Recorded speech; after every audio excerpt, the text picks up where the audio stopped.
پیارے آقا صلی اللہ تعالی علیہ وسلم کے پیارے دیوانوں، آقا کریم صلی اللہ علیہ وسلم نے فرمایا جس نے کسی کا روزہ افطار کروایا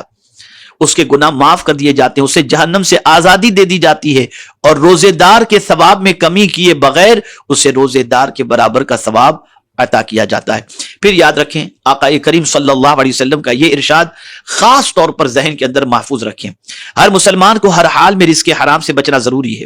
حضرت سلمان فارسی رضی اللہ تعالیٰ عنہ سے منقول ہے کہ رسول خدا صلی اللہ علیہ وسلم نے فرمایا جس نے بھی کسی روزے دار کو کھانا یا مشروب پیش کیا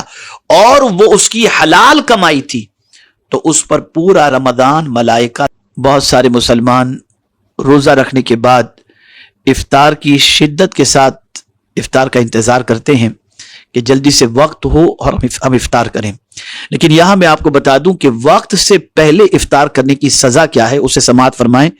رسول اعظم صلی اللہ علیہ وسلم نے ارشاد فرمایا سورج کا یقینی طور پر ڈوب جانا افطار کے لیے ضروری ہے، اگر کوئی شخص اس سے پہلے افطار کرتا ہے تو اس کا روزہ ہی نہ ہوگا اور وہ سخت سزا اور عذاب پائے گا۔ امام ابن خزیمہ اور ابن حبان نے حضرت ابو امامہ باہلی رضی اللہ تعالیٰ عنہ سے نقل کیا کہ رسول اعظم صلی اللہ علیہ وسلم نے فرمایا میں سویا ہوا تھا، میرے پاس دو آدمی آئے، وہ مجھے اٹھا کر ایک پہاڑ پر لے گئے، اور اس کے بعد کی ایک تفصیلی حدیث ہے، اور اس کے بعد حضور صلی اللہ علیہ وسلم نے فرمایا مجھے اور آگے لے گئے تو وہاں ایک قوم کو الٹا لٹکایا گیا تھا اور ان کی باچھوں کو چیرا جا رہا تھا جن سے خون بہ رہا تھا۔ میں نے پوچھا یہ کون لوگ ہیں؟ بتایا گیا یہ رمضان کا روزہ وقت آنے سے پہلے ہی افطار کر لیتے تھے۔ یہ آقا کریم صلی اللہ علیہ وسلم کی حدیث مبارکہ ہے، اور صحیح ابن خزیمہ کے اندر یہ حدیث مبارکہ موجود ہے۔ اس سے یہ بات سمجھ میں آئی کہ جو شخص وقت سے پہلے افطار کرے گا اس کے لیے آقا کریم صلی اللہ علیہ وسلم کے ارشاد کی روشنی میں کتنی سخت سزا جو ہے وہ حضور صلی اللہ علیہ وسلم کو بتائی گئی کہ دو لوگ جو اس سزا میں گرفتار تھے ان کو کتنی سخت سزا غروب سے پہلے افطار کرنے کے عوض کے اندر دی جا رہی تھی۔ میرے پیارے آقا صلی اللہ تعالی علیہ وسلم کے پیارے دیوانوں، یہاں یہ بات خاص طور پر ذہن میں رکھیں کہ اگر غروب ہو جائے تو اس کے بعد جو ہے فوراً افطار کر لینا چاہیے اور افطار میں پھر تاخیر نہیں کرنی چاہیے۔ رسول اعظم صلی اللہ تعالی علیہ وسلم نے ارشاد فرمایا افطار میں جلدی کرو اور سحری میں تاخیر کرو۔ میرے پیارے آقا صلی اللہ تعالی علیہ وسلم کے پیارے دیوانوں، حضرت مالک بن عامر رضی اللہ تعالی عنہ سے ہے کہ میں اور حضرت مسروق رضی اللہ تعالی عنہ دونوں نے ام المؤمنین حضرت عائشہ صدیقہ رضی اللہ تعالی عنہ کی خدمت میں حاضر ہو کر عرض کیا ان میں سے ایک افطاری اور نماز مغرب میں جلدی کرتے ہیں جبکہ دوسرے ان میں سے تاخیر کرتے ہیں۔ انہوں نے پوچھا جلدی کون سے صحابی کرتے ہیں؟ ہم نے کہا حضرت عبداللہ ابن مسعود رضی اللہ تعالی عنہ کا نام لیا تو فرمانے لگی رسول اعظم صلی اللہ علیہ وسلم کا معمول یہی تھا، یعنی افطار میں آقا کریم صلی اللہ علیہ وسلم جلدی کیا کرتے تھے۔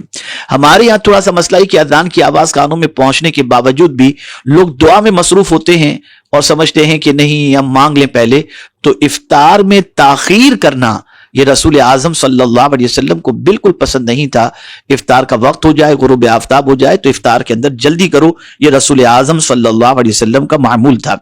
بلکہ آقا کریم صلی اللہ علیہ وسلم ارشاد فرماتے ہیں کہ وہ بندہ مجھے محبوب ہے جو افطار میں جلدی کرتا ہے۔ یہ ترمذی شریف کی حدیث ہے۔ حضرت سہل ابن سعد رضی اللہ تعالی عنہ کا بیان ہے کہ رسول اعظم صلی اللہ علیہ وسلم نے ارشاد فرمایا لوگ جب تک افطاری میں جلدی سے کام لیں گے خیر پر ہی قائم رہیں گے۔ یہ مسلم شریف کی حدیث ہے، یعنی خیر پر وہ لوگ قائم رہیں گے جو افطار میں جلدی کرتے ہیں۔ جلدی سے مراد پھر آپ سمجھ لیجئے غروب آفتاب سے پہلے نہیں،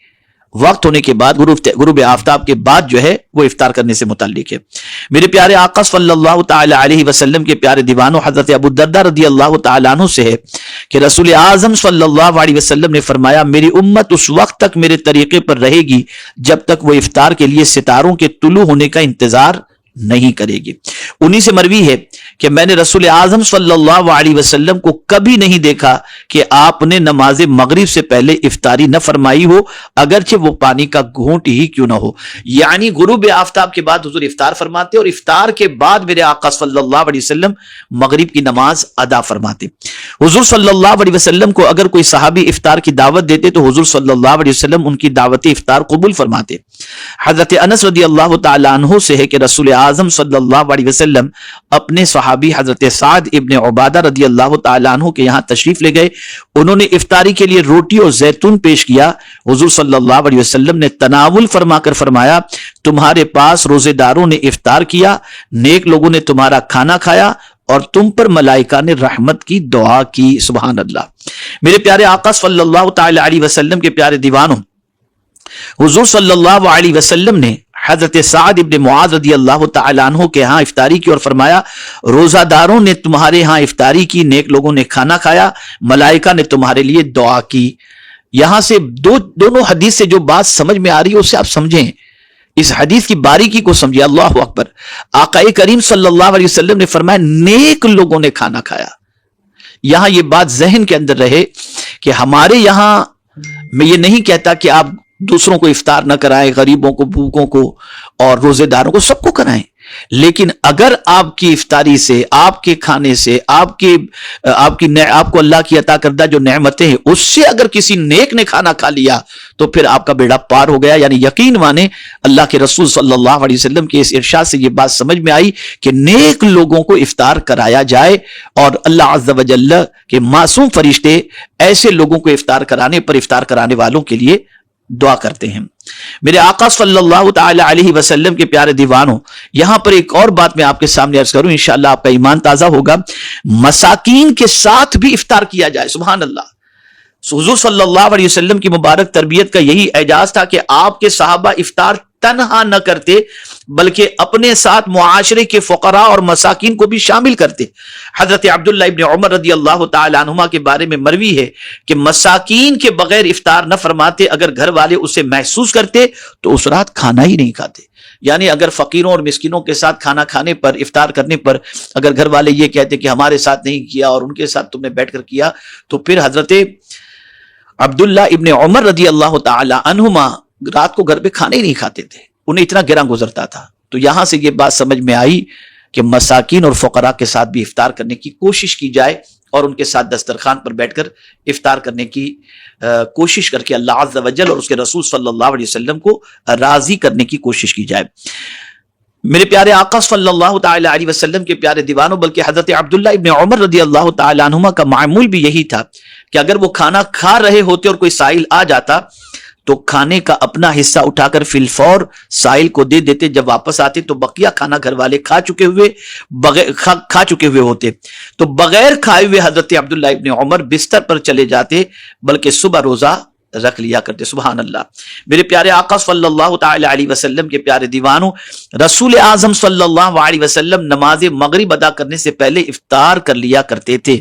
حضرت انس رضی اللہ تعالیٰ عنہ سے اس بارے میں مروی ہے کہ رسول اعظم صلی اللہ علیہ وسلم نماز سے پہلے روزہ افطار فرماتے۔ میرے پیارے آقا صلی اللہ تعالی علیہ وسلم کے پیارے دیوانوں، اگر سرکار صلی اللہ علیہ وسلم روزے میں ہوتے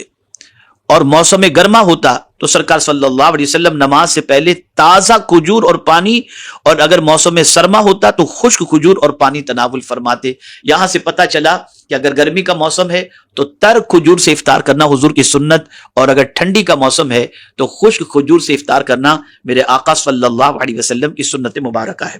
میرے پیارے آقا صلی اللہ تعالی علیہ وسلم کے پیارے دیوانوں، افطار کے لیے معقولات و مشروبات یعنی کھانے اور پینے میں سے حضور صلی اللہ علیہ وسلم کو سب سے پسندیدہ چیزیں کھجور اور پانی تھا۔ حضرت انس بن مالک رضی اللہ تعالیٰ عنہ سے مروی ہے کہ رسول اعظم صلی اللہ علیہ وسلم تازہ کھجور کے ساتھ افطار فرماتے، اگر تازہ کھجوریں نہ ہوتی تو خشک کھجور، اور اگر وہ بھی نہ ہوتی تو پانی کے چند گھونٹ کے ساتھ افطار فرماتے۔ میرے پیارے آقا صلی اللہ تعالی علیہ وسلم کے پیارے دیوانوں، اکثر کھجور اور پانی حضور صلی اللہ علیہ وسلم استعمال فرماتے، مگر بعض اوقات دودھ بھی سرکار صلی اللہ علیہ وسلم نے استعمال فرمایا۔ حضور صلی اللہ علیہ وسلم نے دودھ اور اجوا کھجور کے ساتھ بھی روزہ افطار فرمایا ہے۔ امت کو بھی انہی چیزوں کے ساتھ افطاری کی تعلیم عطا فرمائی۔ حضرت سلمان بن عامر رضی اللہ تعالیٰ عنہ کا بیان ہے کہ تاجدار کائنات صلی اللہ علیہ وسلم نے فرمایا جب تم افطار کرو تو کھجور کے ساتھ کرو، اگر نہ ملے تو پانی کے چند گھونٹ کے ساتھ کر لو۔ میرے پیارے آقا صلی اللہ تعالی علیہ وسلم کے پیارے دیوانوں، آقا کریم صلی اللہ علیہ وسلم کے خطبہ مبارکہ میں 3 اشیاء کا تذکرہ ملتا ہے۔ جب صحابہ نے آپ سے عرض کیا ہم میں سے ہر کسی میں یہ طاقت کہاں کہ وہ روزے دار کو سیر کر کے کھانا کھلائے، تو حضور صلی اللہ علیہ وسلم نے فرمایا اللہ تعالیٰ یہ ثواب اس شخص کو بھی عطا فرمائے گا جس نے کسی روزے دار کو افطار کروایا، خواہ وہ کھجور کے ساتھ ہو یا پانی یا دودھ کے گھونٹ کے ساتھ ہو۔ ایک اور بات عرض کروں، تھوڑا غور سے سنیے گا۔ آقا کریم صلی اللہ تعالی علیہ وسلم خاص طور پر کس چیز سے افطار نہیں کرتے تھے، اسے سماعت فرما لے۔ حضرت انس رضی اللہ تعالیٰ عنہ سے مروی ہے کہ حضور صلی اللہ علیہ وسلم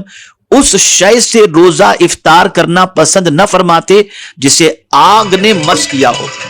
میرے پیارے آقا صلی اللہ تعالی علیہ وسلم کے پیارے دیوانوں،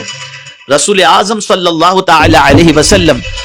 آگ سے مس کی ہوئی چیز سے افطار نہ فرماتے۔ مطلب یہ نہیں کہ آپ پانی، کھجور اور دودھ سے افطار کرنے کے بعد آپ جو بھجیے، پکوڑے، یہ ساری چیزیں کھاتے وہ نہیں کھا سکتے، لیکن ان آگ سے پکی ہوئی چیزوں سے ہی افطار نہیں کرنا چاہیے۔ یہ بات ذہن میں رہے کہ آپ کھجور سے افطار، آپ جو ہے وہ بھجیے سے افطار کر رہے ہیں، مذائقہ کچھ نہیں ہے، روزہ آپ کا ہو جائے گا، لیکن سرکار کو یہ چیز پسند نہیں تھی کہ آگ سے مس کی ہوئی کسی چیز سے افطار کرتے۔ افطار کھجور سے کرتے، پانی سے کرتے یا دودھ سے کرتے، اور اس کے بعد آپ اگر ان چیزوں کو کھائیں تو کوئی مذائقے کی بات نہیں ہے۔ میرے پیارے آقا صلی اللہ تعالی علیہ وسلم کے پیارے دیوانوں، رسول اعظم صلی اللہ تعالی علیہ وسلم افطار میں کھجور، پانی اور دودھ پسند فرماتے۔ رہا یہ معاملہ کہ ان میں سے ابتدا کس سے فرماتے، تو آپ سماعت فرما چکے کہ کھجور اگر موجود ہوتی تو کھجور سے شروع فرماتے، اس کی عدم موجودگی میں پانی سے، اور اس کی عدم موجودگی میں اگر دودھ موجود ہے تو رسول اعظم صلی اللہ علیہ وسلم دودھ سے افطار فرمایا کرتے۔ اب ہمارے ہاں جو پانی پینے کا سسٹم یا مشروبات پینے کا افطار کے اندر سسٹم ہے، وہی کہ ایک ہی گھونٹ کے اندر پورا گلاس پی گئے، چاہے وہ پانی ہو چاہے شربت ہو۔ اب اس میں بھی آقا کریم صلی اللہ علیہ وسلم کا معمول کیا تھا، سماعت فرمائیں۔ یا الجامع الصغیر کے اندر یہ حدیث مبارکہ موجود ہے۔ ام المؤمنین نے حضور صلی اللہ علیہ وسلم کے مشروب لینے کی کیفیت بھی بیان فرمائی ہے، یعنی حضور صلی اللہ علیہ وسلم جو کچھ پینے کی چیز ہوتی اسے افطار میں لیتے تو سرکار صلی اللہ علیہ وسلم کی کیفیت کیا ہوتی، تو فرمایا آپ ایک سانس میں مشروب نہ پی لیتے بلکہ گھونٹ گھونٹ کر کے مشروب پی دیتے، آہستہ آہستہ، آرام آرام سے۔ میرے پیارے آقا صلی اللہ تعالی علیہ وسلم کے پیارے دیوانوں، یہ مختصر سی باتیں میں نے آپ کو افطار سے متعلق بتائیں۔ اب اگر کوئی شخص حلال کمائی سے کسی کو افطار کراتا ہے تو اس کا اجر کیا ہے؟ آقا کریم صلی اللہ تعالی علیہ وسلم نے ارشاد فرمایا اگر کوئی روزے دار کو سیر کر کے کھانا کھلائے یا سیر کر کے کھانا کھلانے کی طاقت نہ رکھتا ہو تو حضور صلی اللہ علیہ وسلم نے فرمایا ایک مٹھی طعام دے دے۔ میں نے عرض کیا اگر روٹی کا ٹکڑا نہ ہو تو آپ نے فرمایا تو دودھ کا ایک گھونٹ، عرض کیا اگر دودھ بھی نہ ہو تو فرمایا پانی کا گھونٹ کافی ہے۔ اور میرے پیارے آقا صلی اللہ تعالی علیہ وسلم کے پیارے دیوانوں، آقا کریم صلی اللہ علیہ وسلم نے فرمایا جس نے کسی کا روزہ افطار کروایا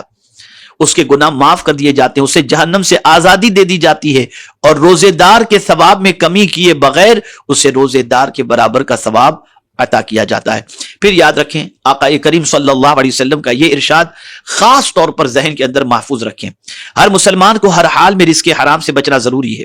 حضرت سلمان فارسی رضی اللہ تعالیٰ عنہ سے منقول ہے کہ رسول خدا صلی اللہ علیہ وسلم نے فرمایا جس نے بھی کسی روزے دار کو کھانا یا مشروب پیش کیا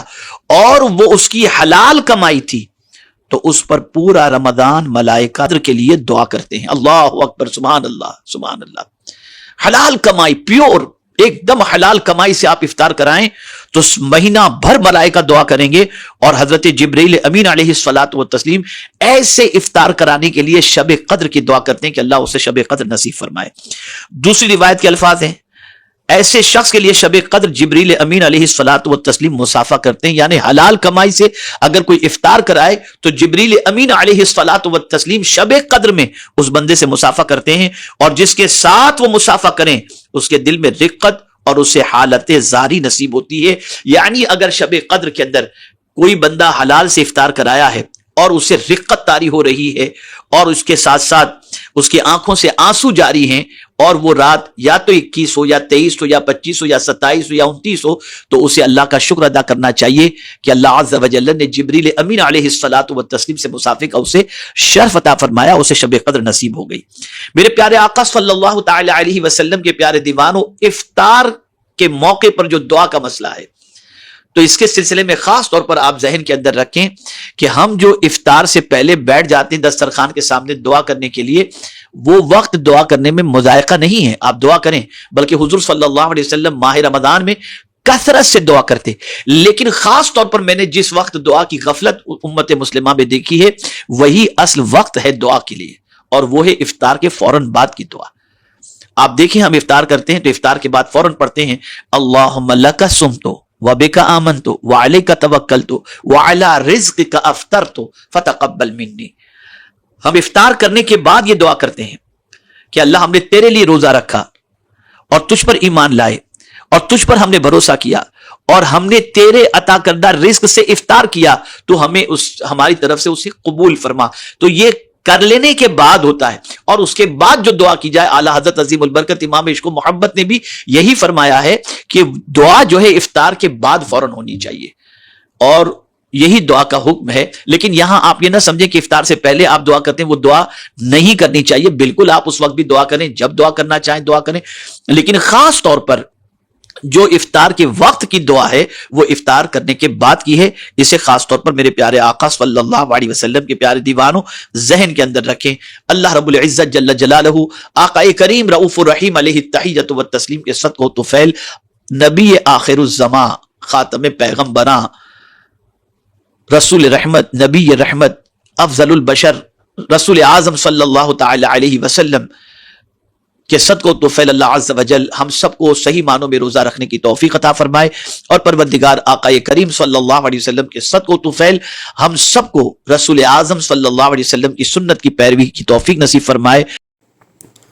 میرے پیارے آقا صلی اللہ تعالیٰ علیہ وسلم کے پیارے دیوانوں، امید ہے آپ کو یہ بیان پسند آیا ہوگا، تو ویڈیو کو لائک کریں اور اپنے دوستوں میں، رشتہ داروں میں شیئر ضرور کریں تاکہ ان کے عمل میں اضافہ ہو سکے اور ثواب دار حاصل کر سکے۔ اور اگر آپ نے ابھی تک ہمارے چینل کو سبسکرائب نہیں کیا تو چینل کو سبسکرائب کر لیں اور آل کے بٹن پر کلک کر دیں،